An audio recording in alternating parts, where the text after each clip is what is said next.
What's great about Garma is, you're immersed in someone's country. We're here on Yolngu country, and we're visitors in their country. And we're here to listen to them and hear what they've got to say. We've had elders talking about the problems. So once again, it's not just about a bunch of white fellas trying to impose solutions. We're here working with people and talking with people on their country, on their terms. We're invited guests, and that's what's really terrific about Garma. And there's a huge variety of people at Garma from all sorts of backgrounds, but we've felt today that we've had really open discussions and everything's on the table, and it's been really good to do that on Yolngu country, so we've been really privileged. The topic this morning is a big yarn on skills and training for a career. Tanya Major gives her apologies, she was unable to be here. Following this, there'll be a quick panel session to sum up and give you a chance to ask people questions with some people from this panel and yesterday's panel. So who's speaking first? Andrew. Over to you, Andrew. Well, I just can't tell you how grateful I am personally. I'm sure I reflect your own gratitude to the Chumash people for hosting us here, this wonderful event, their beautiful country, and thank you all for joining us here. It is, for me, a really big event being able to address you. GenerationOne has come an extremely long way, and its sister company, whose integrity it also stands on, has been with us for some years, and against all odds has been able to reflect something I think all of us in our hearts believe, that if you remove the nobility of work from people, not from Indigenous people of Australia, but from Indigenous people around the world, then it slowly, socially degrades them. And I've seen this very, very personally, and it's, the problem with the truth, particularly from my GenerationOne colleagues, is that it gets a little boring because the truth itself doesn't change. So it's not a story that I can. So bear with me, Gen 1. Growing up amongst Aboriginal people, going through the 60s, the Whitlam-esque era of equal opportunity and the like, and witnessing, as has happened in South Africa, having a chat with a beautiful South African lady about her own country, the rapid-fire, politically charged cycle of policy, which didn't allow assimilation from one philosophy to another, which led to the very heavy-handed welfare coming in to keep people from either a very, very poor life or worse, death, came in, and in that well-meaning, we created a heavy hand which has sat on the top of Indigenous people to push through into employment, because they've had this barrier to entry which other Australians haven't. And so we needed to, almost in a reverse racism, charge the employers of Australia with their ultimate responsibility, to put to them that there was, and we needed to accept, racism of low expectations amongst not just them, but also the Australian people, and in particular the Aboriginal people towards themselves as well, after several decades of so-called equal opportunity. And with that, we needed a totally structural change in attitude, which gave birth to GenerationOne. But for GenerationOne to get going, to have an attitude of Australia to change against, we needed to have something real for it to change too. That something real was the final result of what this country would look like without a disparity, and that is employment amongst Indigenous and non-Indigenous people at ratios which were barely perceptible in their difference. The Employment Covenant set out to create that, to create a challenge given by the Rudd government and now the Gillard government to create 50,000 guaranteed jobs to Indigenous people if they set themselves a challenge and raise themselves to it of the training which is required to take those jobs. Because employers are not charities. As you've seen from Rio Tinto, they're businesses, and they have to be. Otherwise, we will go down an economic sinkhole of goodwill. So if we accept they're not charities and they have to act in their shareholders' interests, we have to also accept that Indigenous people have the ability and the will and the energy to take any job which any non-Indigenous person can, at least equally as well, if they have the opportunity. So we set out with a challenge to create 50,000 jobs. On hitting about 20,000, we started to be criticised with actually, you're not really in this to remove disparity, you're in this to create assimilation. And it's a charge I personally took very deeply and with considerable hurt. And it's also a charge which is completely wrong, because growing up with Indigenous people and being mentored by so many of them, I knew, particularly from my number one mentor, a guy who's quite famous now called Scotty Black, or Iliwana in his language, where he commanded our station of 25, 30 people at any one point in time, with an authority and with a respect from all of us that you'd give to any great leader of any business in white man's world. But at the same time, he was a ceremonial leader and a leader of the law, L-O-R-E, of his entire community, which ranged from about 300 or 400 miles in radius around our station. And he walked in those two worlds absolutely beautifully. And he reminded me of a Chinese billionaire I had dinner with recently, who, and it could be an irony, but the two were the same. The Chinese billionaire was steeped in his Buddhist culture and everything which was Chinese about his thousands of years of proud history. But over dinner, he was able to challenge me absolutely in the Western ways of business and do it beautifully, serenely, with considerable pride. He walked beautifully in those two worlds, exactly like Scotty Black. So I got out of that assimilation feather bed I was lying in and pushed on ahead with it. Once we hit about 30,000, I then thought, we're never going to get the training which government has promised to commit, even though it's the second and critical part of the covenant. The first is only the jobs, the second is the training, and the third is, of course, I think the easy part, and that's the Indigenous people stepping up to those opportunities. But the hard part over the 4 decades which I've witnessed is getting government to commit to job-specific employer-directed training. And why has it been so difficult? It's been so difficult because the jobs have not been there. If the jobs were there, we wouldn't have had a disparity. But they weren't. So training for training's sake was quite a noble cause. But now, ladies and gentlemen, it's not. We have the jobs. We're through the 50,000 goal. We have some 300 plus employees from every part of the Australian economy, all over Australia geographically, supporting nearly 60,000 guaranteed jobs for Indigenous people. The racism of low expectations, I think, in a general sense, and particularly for where we critically need it behind us, in the employment sense, is behind us. But that, of course, means nothing if government doesn't fulfil their and critical second part of the covenant.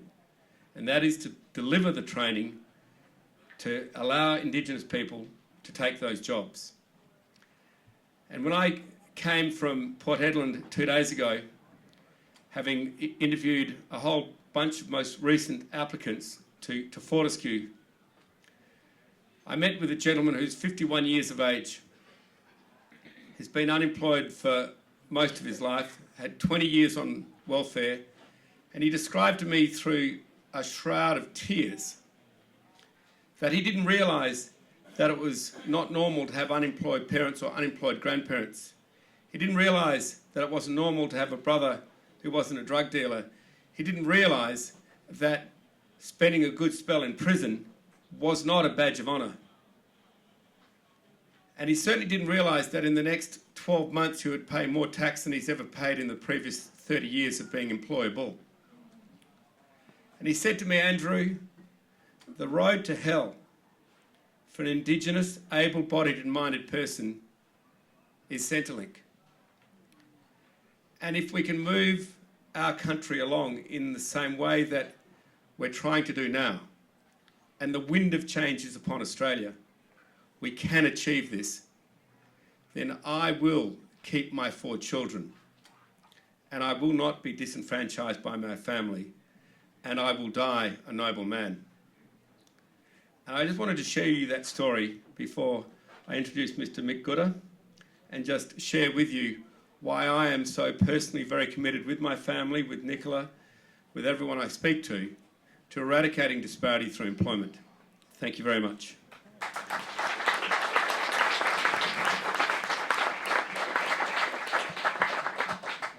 I want to be reasonably brief because we really want a bit of audience interaction here today. And we want to hear your stories. It's really important. I would like to read a message from Tanya, which is actually in the policy paper, the discussion paper that's being circulated. We've got a pretty large crowd here, and for freight reasons, we don't have one paper per person, but if you can bear with us, please do. And there is the GenerationOne stall, and I'll talk about that in a minute because we'd love to see people around there. The message from Tanya for this event is creating sustainable employment is the best way of ending disadvantage and the reliance on long-term welfare that is crippling some communities. Whilst realising that Indigenous disadvantage is a complex and multidimensional challenge, the focus of GenerationOne has from its origin always been on creating pathways to sustainable employment and economic participation through education and focused training tied to jobs. The premise is a simple one. Employment may not change everything for Indigenous people, but without it, nothing will change. Together with our sister organisation, the Employment Covenant, GenerationOne is committed to creating employment opportunities for every Indigenous Australian. We aim to streamline the approach to training Indigenous Australians by bringing together best practice and sharing it with the wider community in the form of this draft policy, which includes suggestions for simplifying pre-employment training and support, creating long-term coalitions, building the evidence base and encouraging a fresh approach to Indigenous training innovation. The proposed policy is employer-directed and will improve the ability of organisations to meet job commitments that they have made to the Australian Employment Covenant. Post-apology, the time is right for change. Never before have we seen corporate and business leaders pledging their support for employing Indigenous Australians, so we must seize this moment and create positive changes in our lives.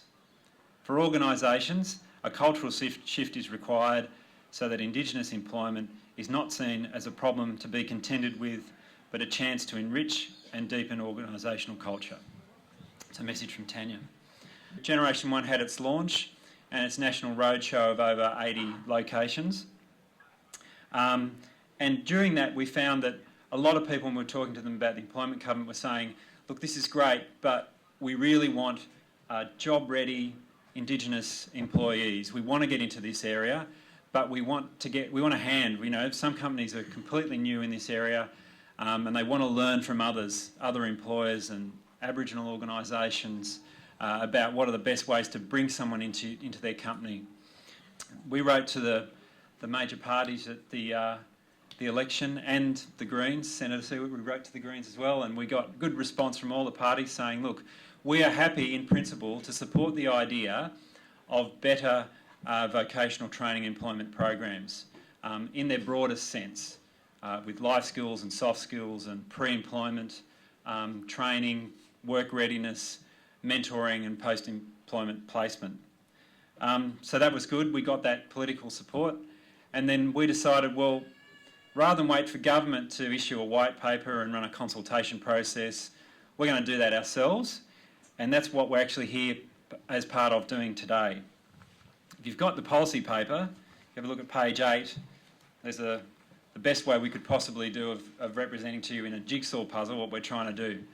This today is part of what we call skills and training for a career, the discussion paper and consultation process to bring together examples of employer-directed pre-employment and training linked to a guaranteed job, and our partner there's the Employment Covenant. We've also engaged Social Ventures Australia to do a best practice study of 5 or 6 employers who have a great reputation for recruiting and retaining their Indigenous workforce. And we're, again like today, we're actually trying to get into the nitty-gritty. What are the common things that are across each of those employers that works? What are those essential ingredients, and how can we distill those and share that practice and try and get better government support for that? We've also got a social research project going on with Aboriginal and Torres Strait Islander employees, unemployed people, people who have just been placed, and people who have been in a job for more than 6 to 12 months. What is it about your journey that made it work or didn't make it work? So not just the employer perspective, but the Indigenous perspective. What do you look for in an employer? And again, we'd like to hear examples of that from people here today. So they're the important bits of this puzzle, and we want to get that all done in the next couple of months, and then get to government and say, we don't want you to run programs, we don't want you to be holding the hand of employers. We want government to be the enabling force. That is always inevitably about funding. But we want you to be the enabling force for a really good, clear pathway that stretches right from pre-employment, work and life skills issues, all the way through to post-employment placement. And in this paper you'll see there's 6 elements that we think, that we put on the table for discussion, that we think are important. Making sure that journey with the employee is mapped, that there's really good induction and career planning. Making sure there's really good personal support and holistic care. Making sure that people's work and life skills are brought up to speed, because we know that what disadvantage can do to disable people's work skills and their attitude to work. Linking that with accredited training, so there's portable skills that come out of this. Linking it with, importantly, a job that's guaranteed, a commitment that's been made from a company, and then not just making it about a job, but making it about a career.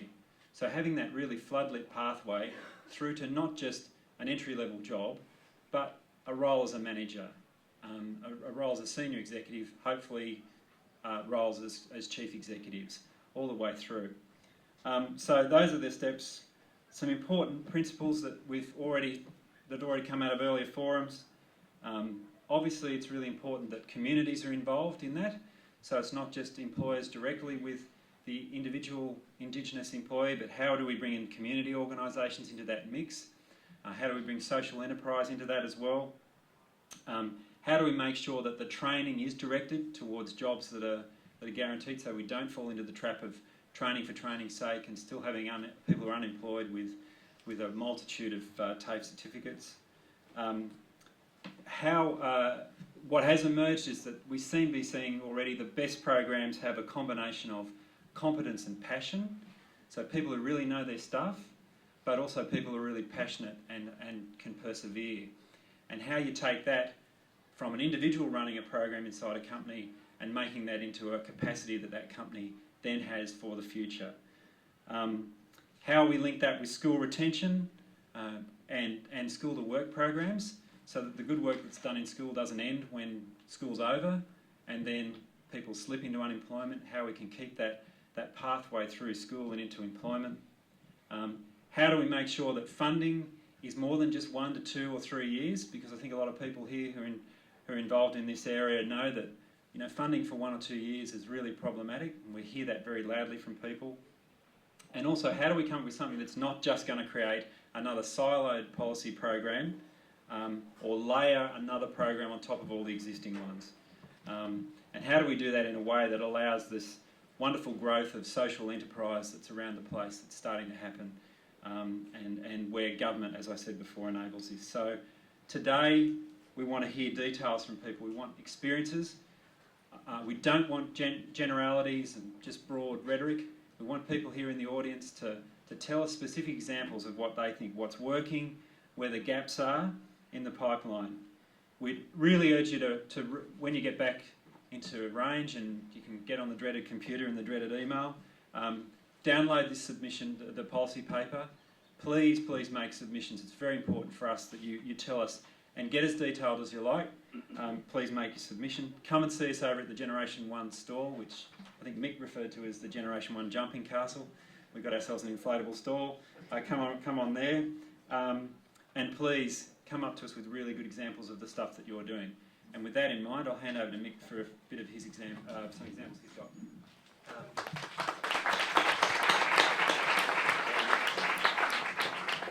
Thanks, Tim.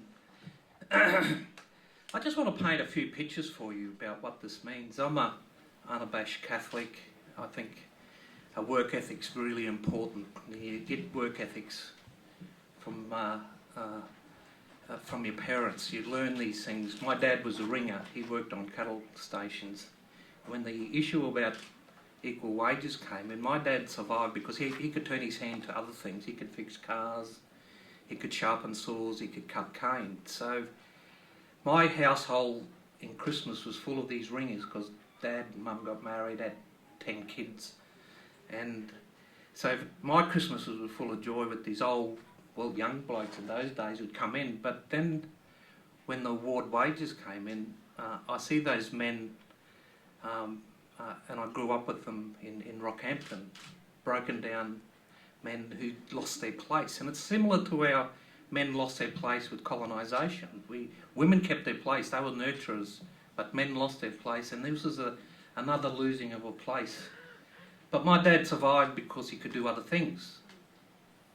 And I don't know what made him do it, but him and Mum do it, but they made us go to school, you know, like I remember living in a town camp in Claremont where I was born in central Queensland and being frog marched to school in starched uniforms.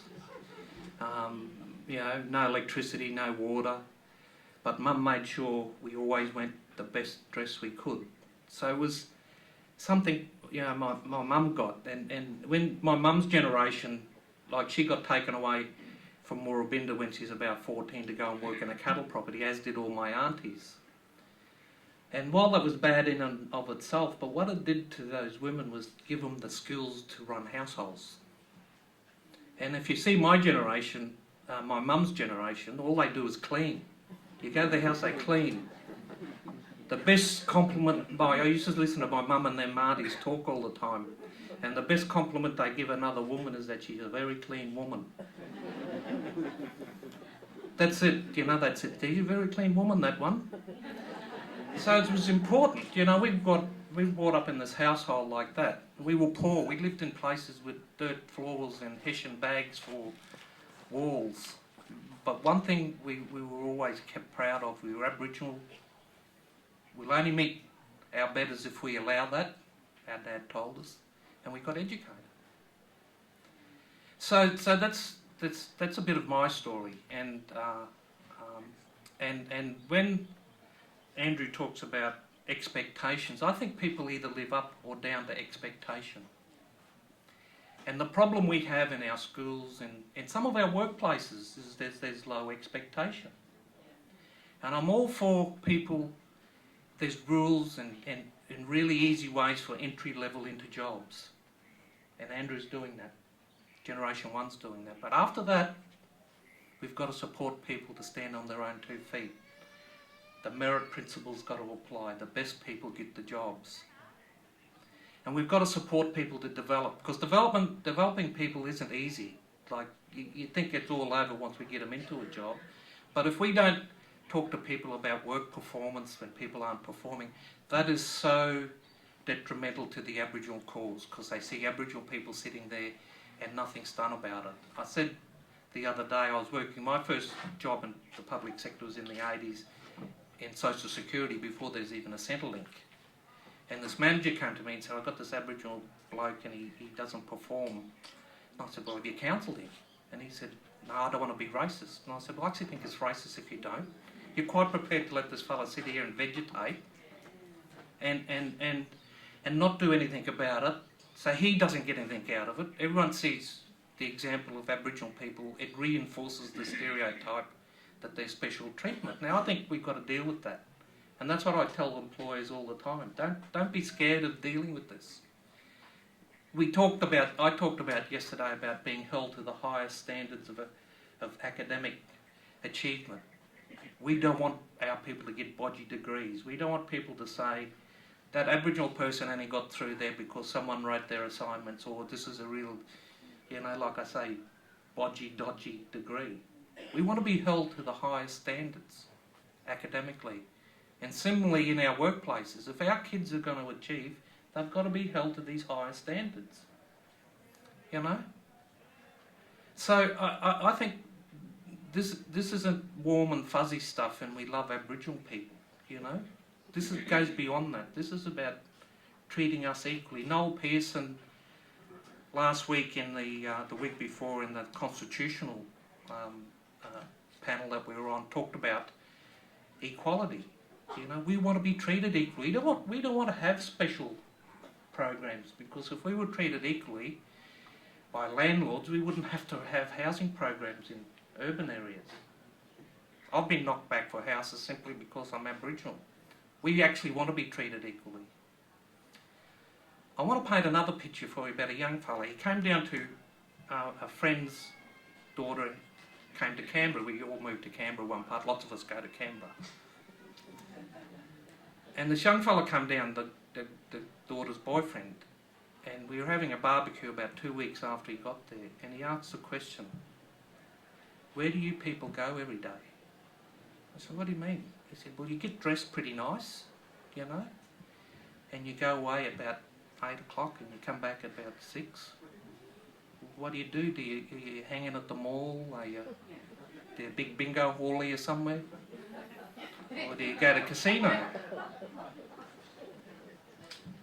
And it struck us, this kid had never lived in a house where anyone got up and went to work. He did not understand the concept of work. Now, unsurprisingly, that's about 20 years ago, he spent 15 of the last 20 years in jail. This is the result that we see of these things. And this is why this is so important. It's not just about jobs. It's like Andrew said, it's about giving people some meaning in their lives. Now the grandmother, they eventually had a baby, these two.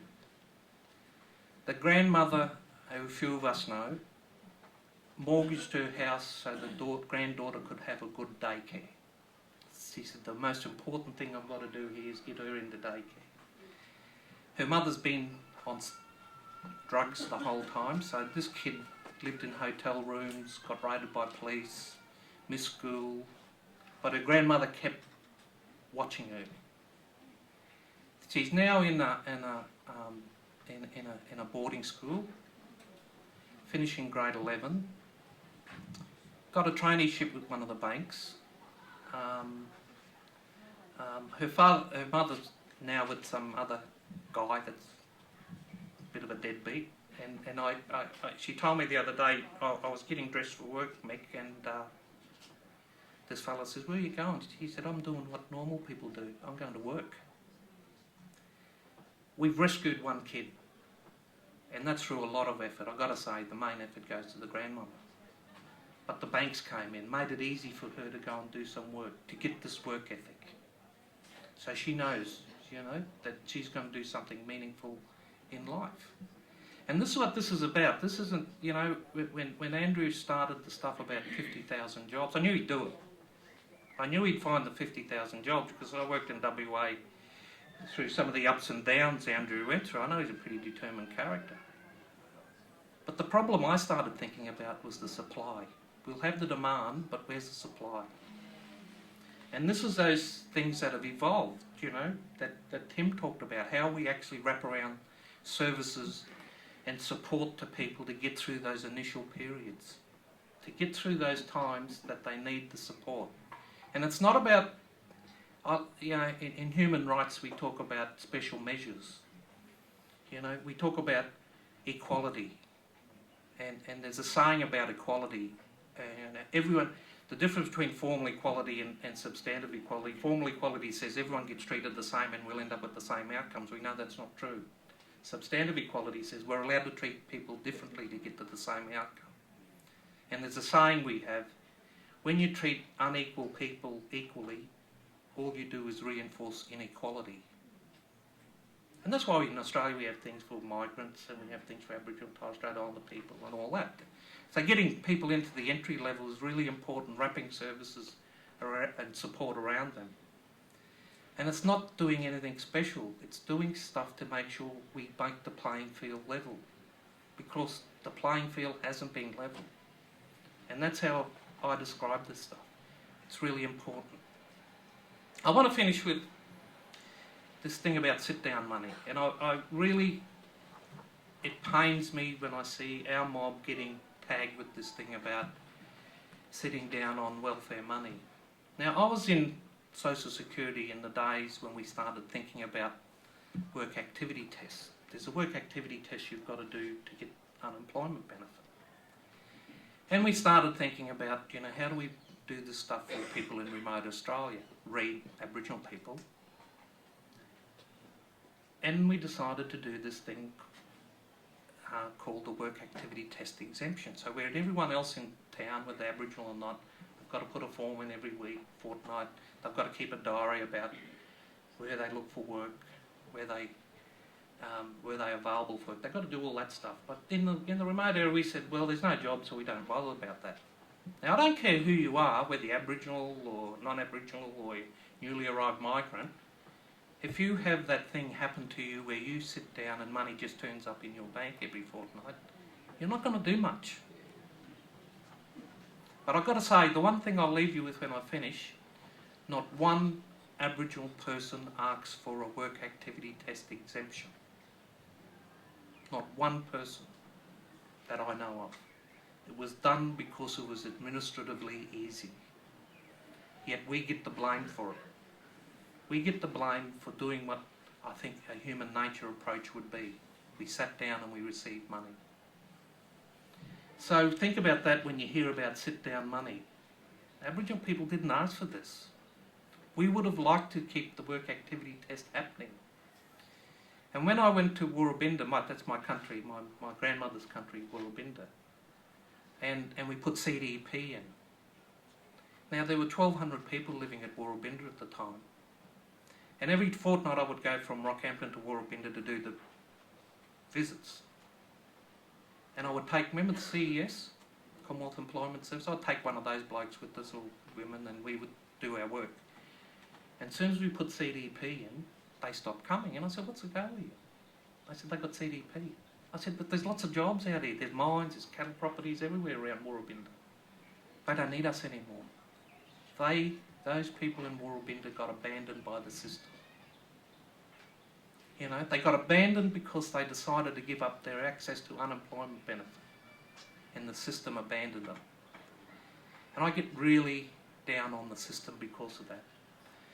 And I think what I've learned in the last few months about dealing with a fella in Brisbane who decided one day, I'm going to get up and do something about Aboriginal employment, and he's a panel beater. Got 12 kids, young fellas. Held an expo, put them through a pre-apprentice course, held an expo as best they could in his shop to attract panel beaters to turn up and take these kids on as apprentices, and 30 of them turned up. The only mob who let them down was the Queensland government. We're not taking 2 apprentices, we've got these systems you've got to go through. You know? So he took them on in his own shop at a considerable cost. So he's, what I learned out of that, guys, what Andrew and Tim and others talk about, we've got to get industry talking to industry. We've got to get people who know what they're talking about talking to other people who know what they're talking about. And sorry for the bureaucrats in the room, and I was one of them, and so I've got to put my hand up and say, you know, maybe I contributed to some of this, is that they've got to get out of the road and let people get on and do the job. So that's a message I'll leave with you folks.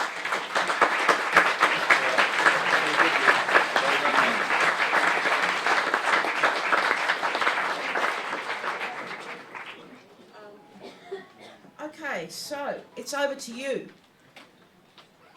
Who has a question or a proposition or a war story to put to these 3? It's got to be on topic. And do people have microphones? Come on. Okay. Any questions? Nicola? In fact, I hope this isn't going to be accused of being off the subject. An issue that comes up all the time with particularly remote Indigenous people seeking work is housing. Are you looking at the housing issue at all with the policy paper as being a major stumbling block? Yeah, interestingly, just working here. Yes, that is one of the. Yeah, thanks, mate. That is one of the things that keeps coming up all the time, and it's not just remote. Interestingly, when we talk to the guys running the program at Crown, they say we find these kids in the bush who want to come to Melbourne to work. You know, they're interested. They want to have the experience. We can't get them housing because they've got a job, and so their entitlement to housing is really difficult. So they have really, and so some of them go to like a boarding house. They're on shift work, but there's a curfew, so that's not on. So housing is crucial, and it's like I said, it's part of this whole chain. And the problem with a lot of the funding and programs is that they all fall in little silos. And so for an employer who's never done this before and doesn't know where all those silos are, it can be actually a self-defeating maze. And they've got to have real perseverance to get through it. And that shouldn't be the case, because their real effort should just be going into training the person, bringing them into that workplace, mentoring them, not all of the other stuff that goes on before. So that's the whole notion of having wraparound services around that person moving towards the job. Nicola, I think it gets even worse than that, and I think it's, well, I don't think I know. If you take the Pilbara, where Aboriginal people are moving from CDP to earning $100,000 a year, not only is there an issue about available housing, but then they get thrown out of the welfare housing because their income's gone through the roof. Now, how much is a house worth in Port Hedland? What, $500,000? 800,000? So what's a bigger disincentive here? I get a job, I get thrown out of my house. You know, and we talk about how government policy actually becomes almost counterintuitive here. Why would I take a job where I'm going to lose my house, and now am I, even on $100,000 a year, get a mortgage to buy a house worth 800?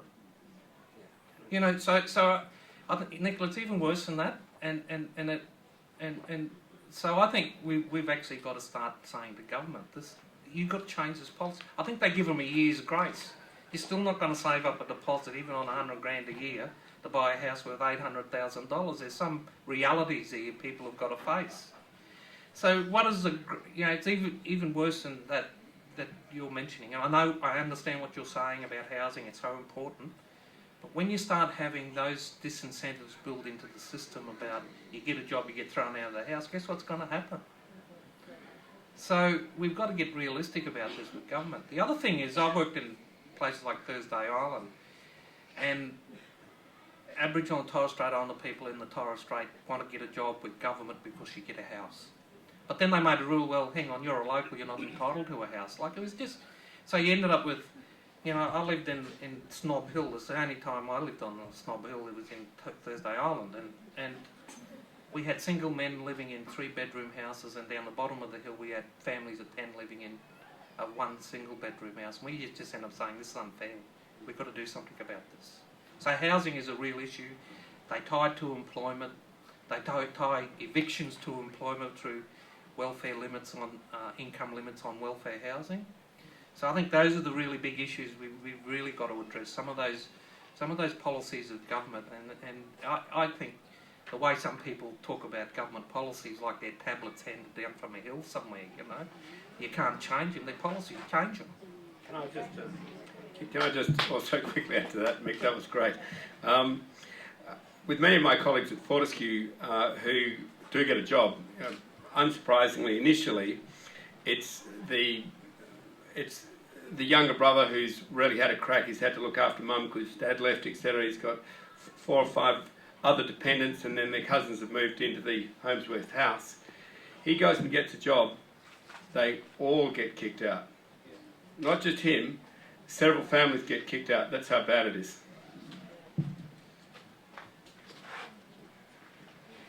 Any more questions? Yes.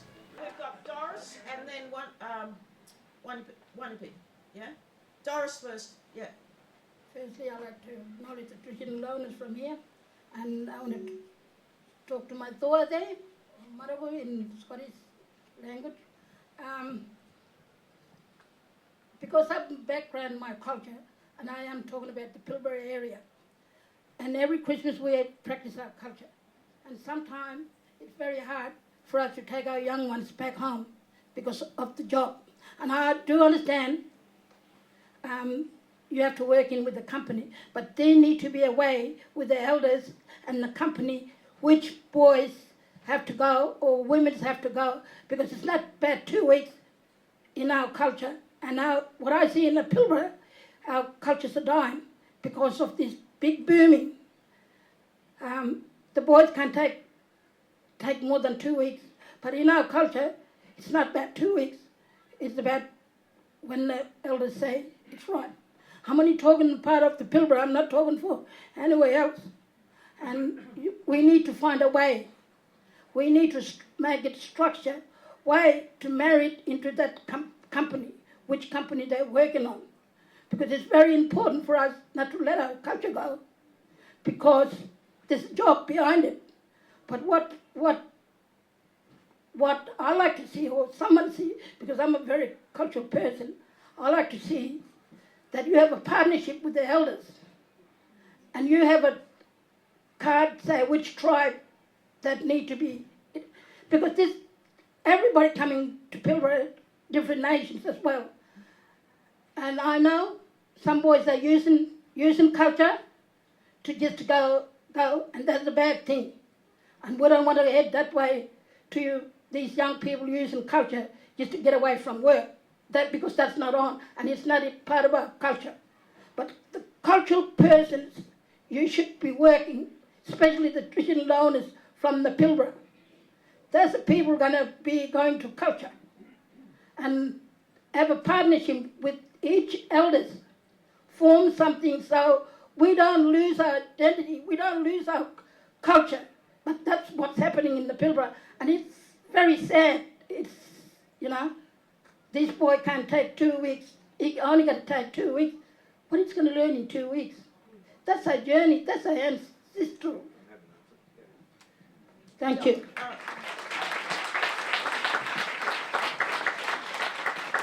Did everybody understand what Doris was talking about? Yeah, okay. Yeah, look, Doris, thank you very much. I really appreciate it. We have a very strong culture at Fortescue, which includes and embraces the Aboriginal culture as part of the depth of the company.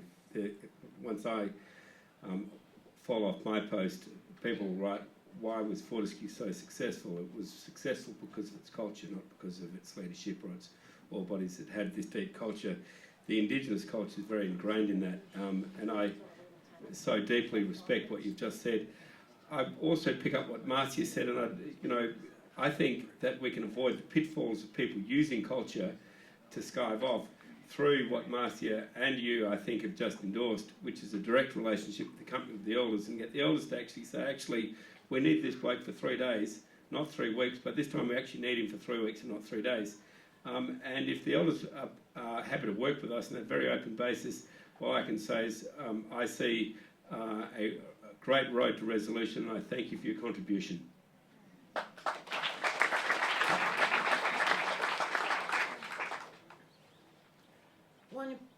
Sorry. Sorry, I've got your name wrong. My name is Jualpi Marika. Jualpi, yes. Jualpi, I'm a local member of the Kala communities, and I really impressed the discussion that's been taken over. I'm very concerned about the self-determinations, empowerment in Yolngu community. Yolngu community, we have been treated as a second-class citizen in this country. Yolngu people, I remember education has been my hobby, so I always liked education since from my early childhood. And what my friend would talk about, we come from a poverty where we were treated in a assimilation policy where people were treated to dress well and go to school very well. That's gone. What governments are now talking about in agenda is talk about a strong future. A strong future, how we can embrace that, how we can embrace as Indigenous people and non-Indigenous people in this society today. Because this is the second time that these things have come across to young people. You know, not only Indigenous in remote community, but it affects the whole society today. Whether you're not Indigenous or GenerationOne, that is affecting our lives. How we can fit into the mainstream world today. You know, I talked about innovations, evolution of things happening in the young society today. We young people got to put our self-determination into it. We need to show that we can do it regardless of our color. Black can do it. Black is beautiful. Thank you.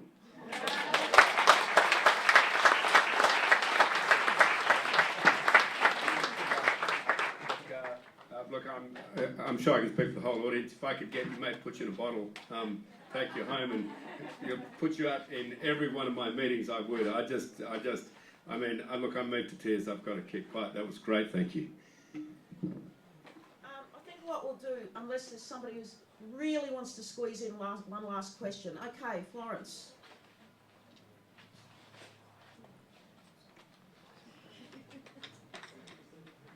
Hi. Yeah, I support all the things that have been said for a lot of our people. I'm from the north coast of Queensland. I live in an urban Aboriginal community, and I think one of the biggest things of urban or rural or remote communities, a lot of our young people and a lot of our workers are trying to break into the workforce are suffering from low self-esteem, low self-worth, and they're lacking confidence. And I know that a lot of senior managers have said to me, and over the years where I've worked, you know, it's not about getting the jobs there, but it's about retaining the staff. And I'll take in all the issues that have been raised. But I think that, you know, ensuring that there's some sort of support system in place to assist our people, not only to deal with all the rules and regulations and policies of workplace, but to support them when they're going through things, through sorry business or other cultural issues, or suffering from, you know, grief and pain from other things as well. It's a low self-esteem, low self-worth, and low lack of self-confidence that we have to make sure that a lot of the employers ensure that our people have got some sort of support or a mentor or someone within the workplace, because not every agency, every employer can have that relationship. I understand it is important to have that relationship with the elders out there, but that's something that can't, you know, happen in every community. So I'd like to see some sort of mentor or support people within those workforces, people that are from the community. And a lot of these government agencies and other agencies, they tend to bring in other Aboriginal people from outside of the community, outside of that country, and so that they can detach themselves from the local community, and that's caused a lot of conflict as well. Thank you. Well, that's why I'm working with this guy. I just got roped into it, this panel beater. You know, he's a knockabout fella. He doesn't know cultural awareness, but he knew intuitively what to do. He knew he had to support the parents to get through these kids through.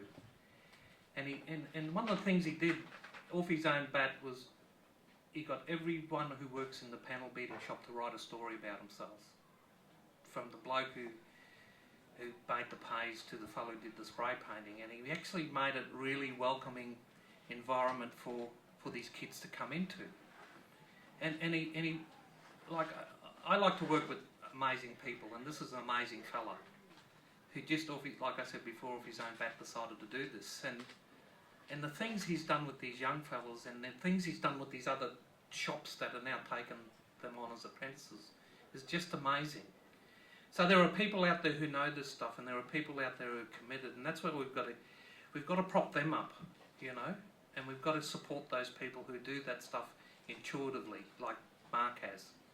The ones that don't, we've got to support them. We've got to lead them through this stuff, and we've got to go back to the commitment they make to places like GenerationOne, to the Covenant, and say, we will help you. You've got to admit there's an issue here. We will help you. There's any number of Aboriginal people, Aboriginal and Torres Strait Islander people I know would go in and work with companies to do this.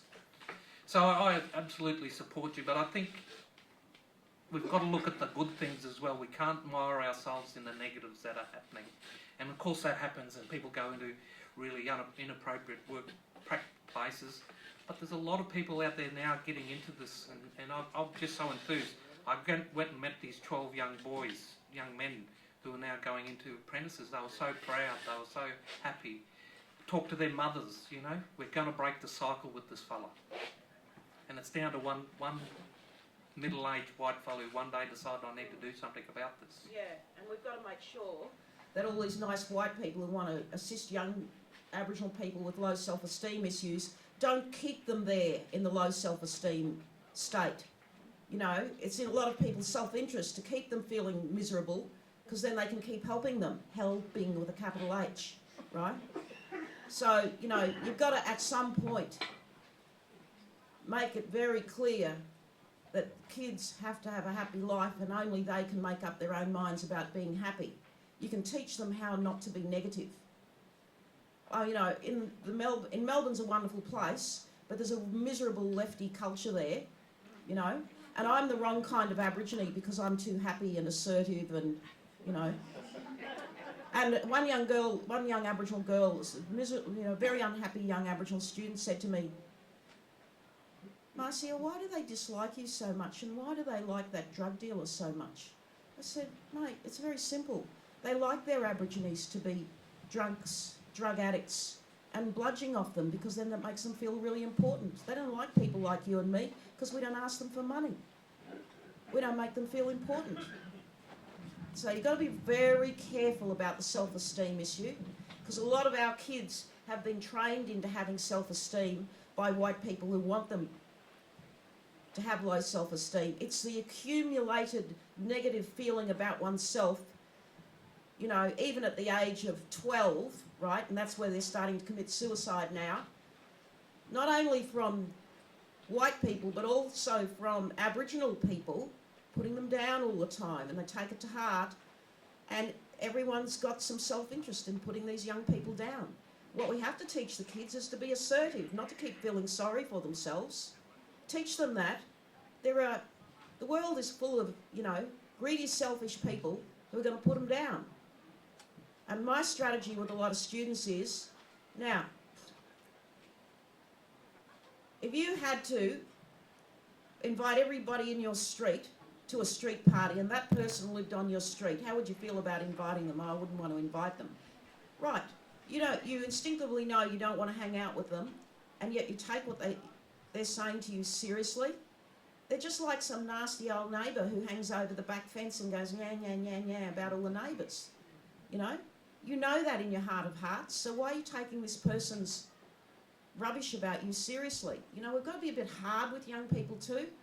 I go around the campuses and I see all these units patting them on the head and, you know, encouraging them to feel sorry for themselves. At some point, people have to make a decision. I will succeed. They have to make that decision themselves. So, you know, yes, it's a lot of hard work to get there. It might take you 4 years of, you know, various programs to get them there, but the goal's got to be to get them there. Ladies and gentlemen, Marcia, can I just really thank Marcia as our moderator.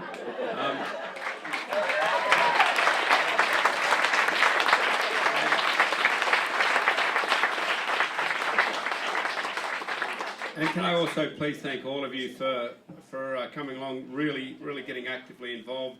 For all of us here, we are the bacon in this pan. We live and breathe this. In fact, it's a great deal of why we live at all. We need to see this disparity rid in our generation.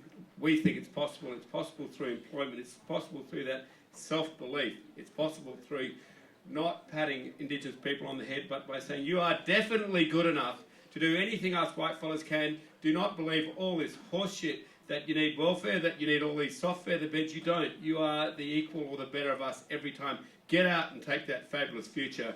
And join me, please, in thanking Galleroy for being one of my mentors. Thank you. So GenerationOne's here at the Garma Festival, which is an amazing cultural event. We're here for some pretty important policy discussions. We're here with our skills and training for a career policy. So we've had, over in the key forum today, we've had a really big yarn about the best pre-employment training programs and the best post-employment placement programs as well, and how we can get government funding and government policy to best align so that Aboriginal people are ready, work ready for jobs that are guaranteed. So it's a great cultural festival. The team's learned a lot. We've talked to a lot of people. We've signed up a lot of people, local Yolngu people and other people who are coming in here. We've also had a really intense, serious yarn in the main forum, in the big tent over there, about our skills and training for a career policy.